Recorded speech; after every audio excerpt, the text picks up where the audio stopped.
Denise, what a great lineup of guests we've had so far. Who's up I next? know. Well, next we have our IT guru who is on the webcast already, Sean Donahoe, and he's going to be talking about a variety of things. But what we would like to focus on is that this has all been possible. Connecting 6 continents around the world is possible through advances in technology. And for years, I've been telling the mainstream businesses to get in this industry. And this is the reason why. There's room for everybody to play, and also for the backbone, the infrastructure. We need IT in order to be able to connect around the world. So, Sean, are you there? I sure am, and appreciate it. Thank you very much. And yeah, this is kind of an unusual thing. I usually do not do this. I'm usually not in the back end doing the IT. I'm doing this as a favor for you guys and everything else from one of our companies. Usually it'd be one of my drones or automatons coming in and doing all this. But hey, this is, I think one of the interesting things about this industry is that we have this ability to all connect.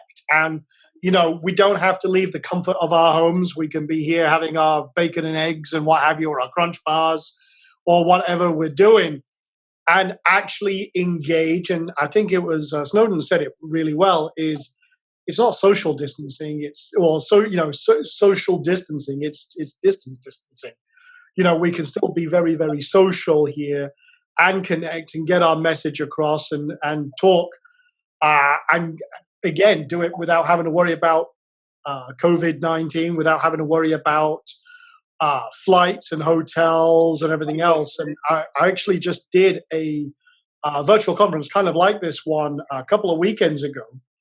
And we had 30,000 people from all over the world participate in an 8-hour event where it was myself, one of my private clients, and just 2 others that were speaking. And we just handed it off back and forth. But 30,000 people, if we had to do that, we'd need a freaking football stadium, and those aren't cheap. So being able to be in our pajamas or bathrobes or what have you, being able to then communicate and get that message out there when everyone is in a state of panic, fear, and worrying about what the hell is going to happen. When you can connect like that, it's amazing things can happen. That's what we're doing here. 6 continents, like you're saying, and a whole lot of people who will be able to watch this and continue, who wouldn't be able to travel, usually can't travel right now. Amazing bloody times. Not only that, but being able to travel and then being able to get into a conference that's addressing issues that you're concerned with. I mean, this is available to everyone online. Exactly. Just because of the nature of this industry, there's resistance points from all sorts of different areas of like, I don't know if we want to do that. I don't know if we want to host that. Well, screw you. Last time I checked, it was a free damn country. Don't get me on my soapbox. But again, we can then create our own conferences, our own topics and everything else. And technology allows us to have that freedom. Well, you're doing a great job out there, because I know there's a lot of elements between bandwidth and super speeds and 5G and who knows what else, from camera positioning at the guest's house to the lighting, a lot of things going on. So certainly appreciate someone in charge back there with the Captain Kirk beautiful chair that you're seated in. And sitting here for 6 hours is rough on my big ass, but I can only imagine how 8 hours must stand. You must be sitting on a cannabis donut or something. That is a delivery system I had not considered, but right. Anything works. But yeah, the cool thing is that a lot of technology can be automated. A lot of what we do, one of my companies, I've got my fingers in a lot of different pies, and we'll probably talk a little bit about that. One of the companies I have is an event automation company. So it doesn't matter if it's a in-person event, if it's a virtual event, if it's a webinar.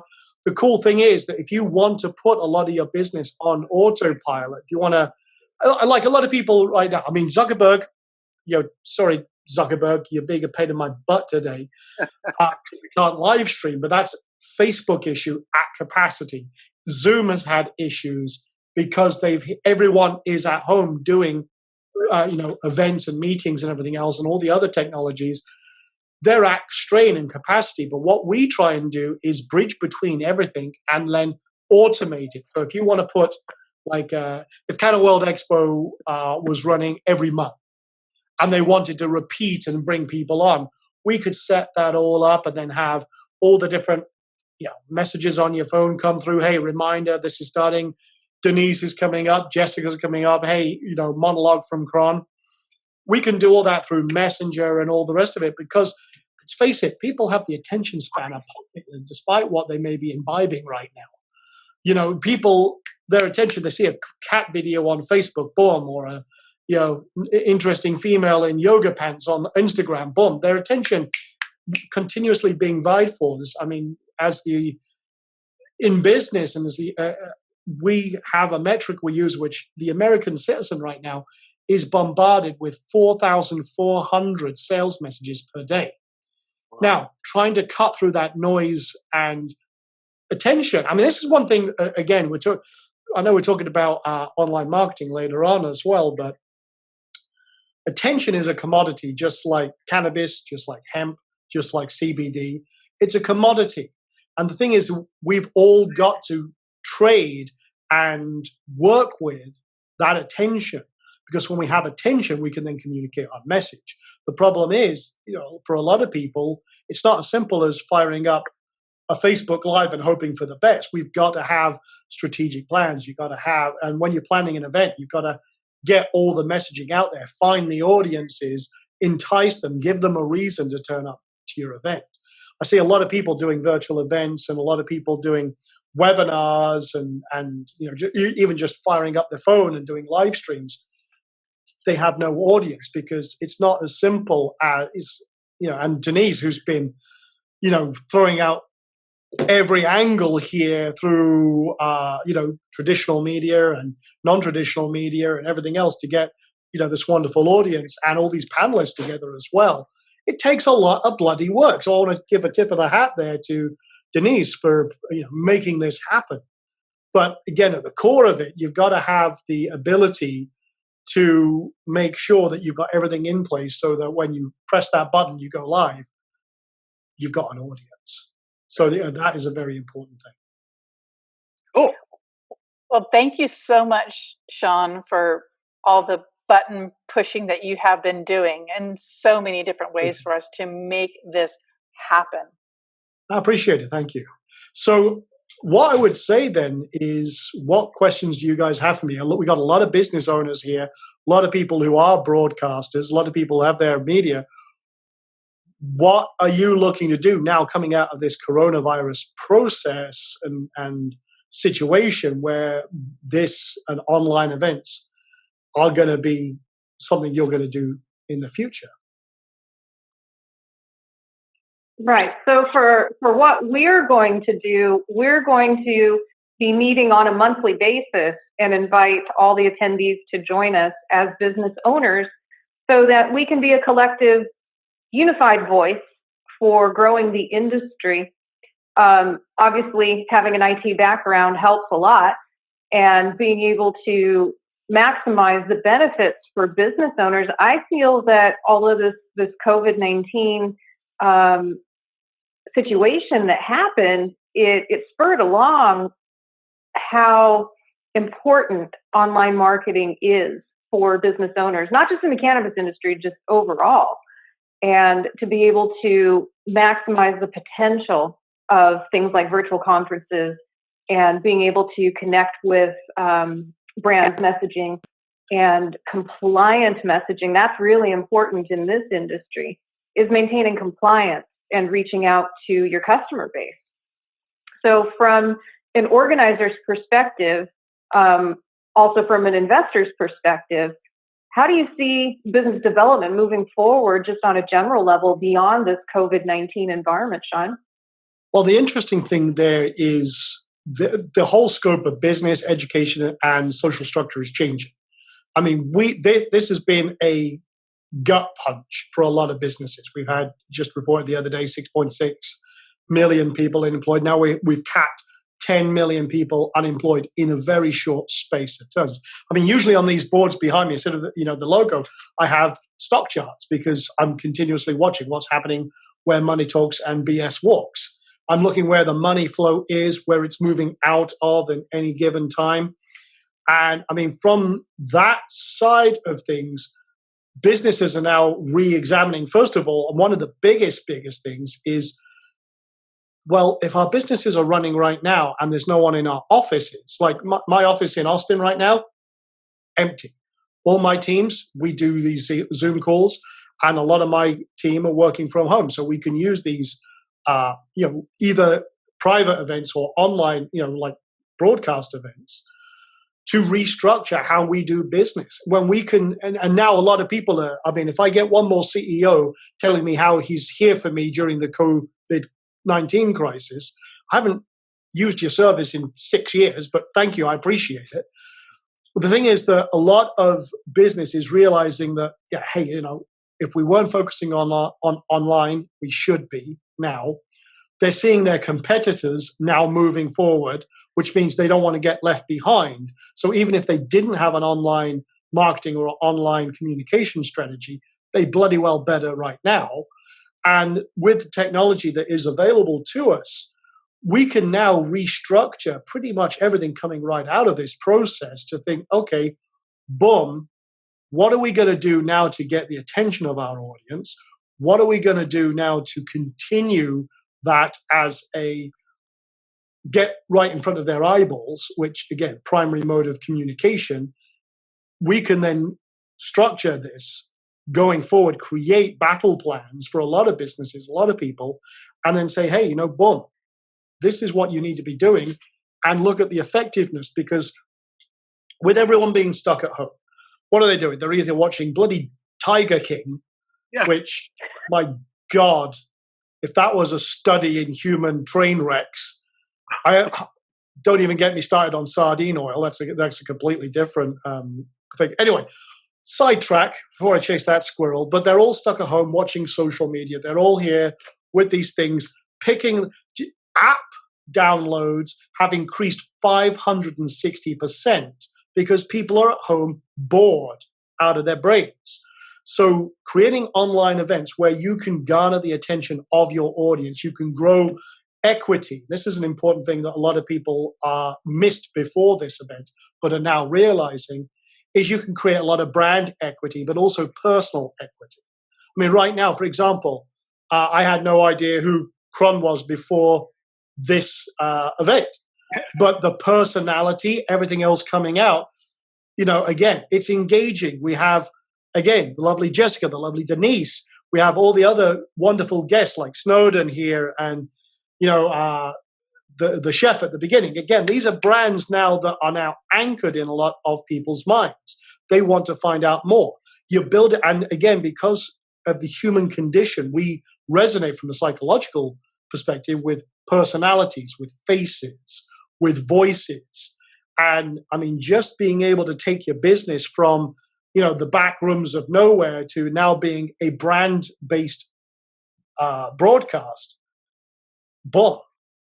I mean, we all know, if any one of you guys right now put on a red hat, a red beanie, we would know exactly who you're talking about, okay? Because of that brand-based equity. And when obviously we had Cheech right at the beginning of this, but again, that's that branding, that ability to communicate that, I think is one of the big things that's going to come out of this. And a lot of businesses that adapt and bring that into their business are going to have much greater results going forward, while other businesses are just going to disappear. Denise? I love it. Awesome. Yeah. So, yeah, exactly. So, I mean, I think this is why this media and creating, even like people who want to go online every day and just give an idea and thought and a touch point with their audience, that builds expectation. It trains your audience. If you guys are going to do monthly, then fantastic, because that creates expectation. It trains and creates and cements your brand as a moving force in an industry where, let's face it, a lot of brands couldn't market their way out of a wet paper bag. So creating that kind of consistency and anchor and bringing on awesome people, like, again, Snowden and many of the other panelists, look at this. You see, this there's bullshit. Another one. I feel so left out. I want know. I mean, like, what the hell is this? But and so we got it pulled down really low, so we got that whole look going on too. You gotta. I had to get etiquette on how to wear the beanie properly.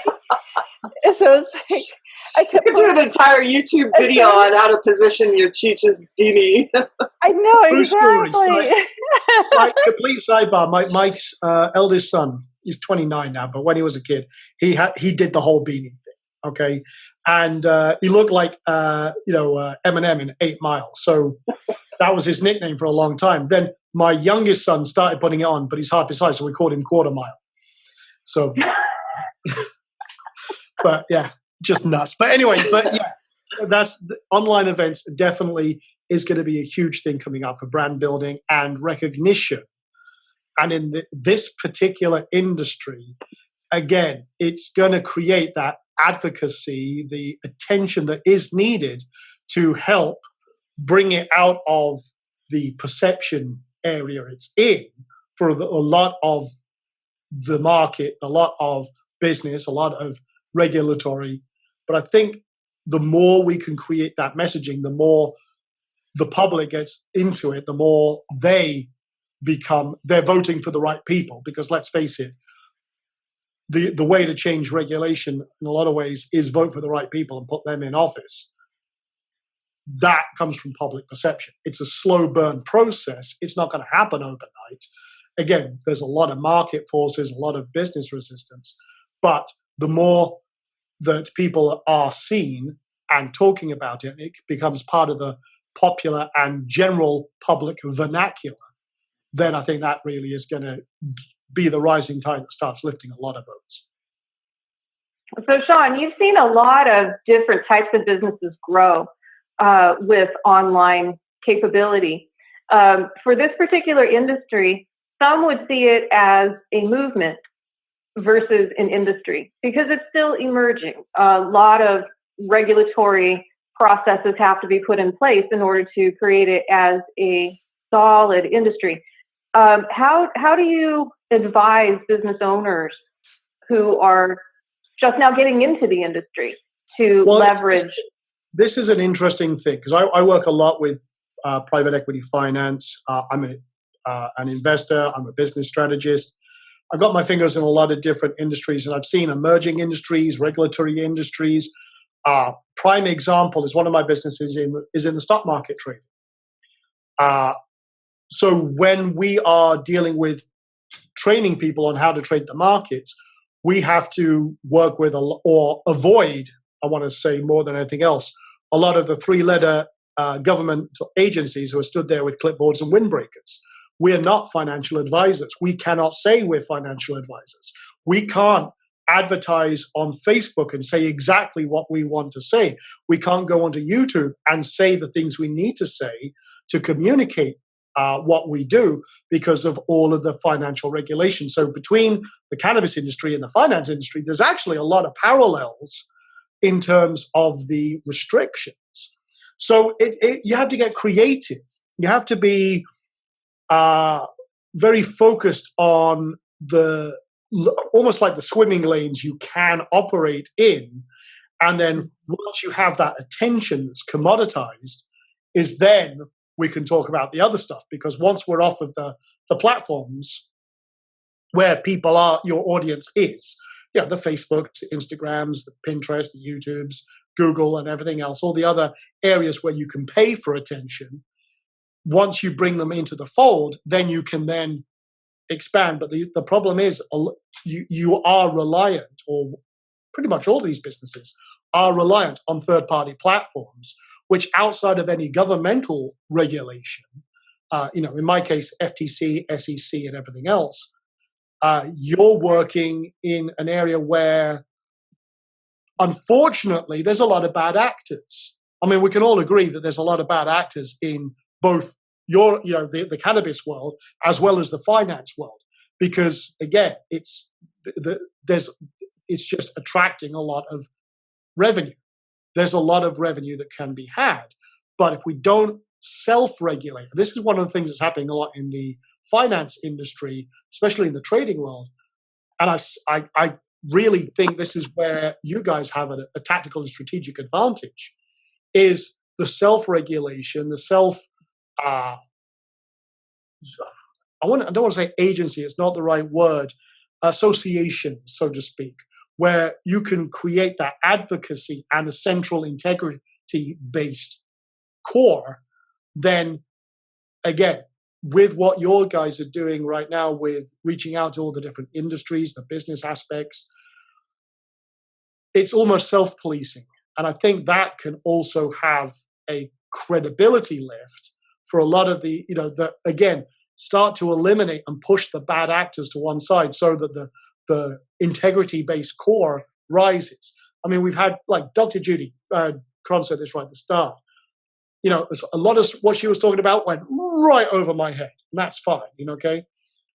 And for the public, a lot of that is going to go way over their heads as well. Very valuable information, and I had to watch it a couple of times to really go through it. And I'm not, well, my wife might argue I'm a dumbass, but I'm not a dumbass. I'm a pretty smart guy.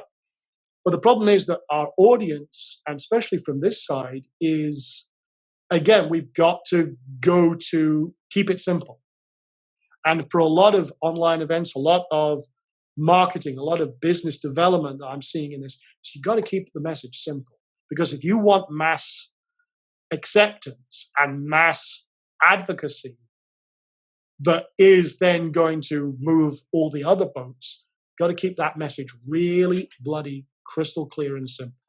As they used to say, that is the KISS method, I believe. Keep it simple, stupid.